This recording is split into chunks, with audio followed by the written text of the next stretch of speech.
আমি আর কি বলবো, যদি একটা arrogant Abhishek Bandyopadhyay air condition ঘরে থাকার ছেলে, অভিষেক বন্দ্যোপাধ্যায় তো আর জানে না কত পরিশ্রম করতে কি করতে হয়, ও সবাইকে ধরে নিয়েছে ওরও ক্যামাক স্ট্রিটের এমপ্লয়ি। হবে না এসব, আমি পারবো না।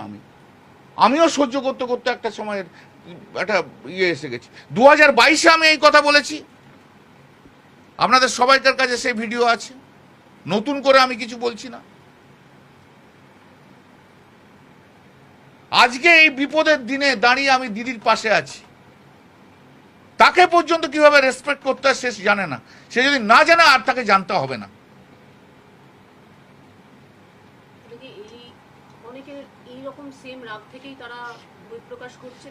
হতেই পারে, হতেই পারে, কিন্তু আমি তো সবসময় বলি যে আমি দিদির সঙ্গে আছি, সব কিছু আমি সহ্য করছি।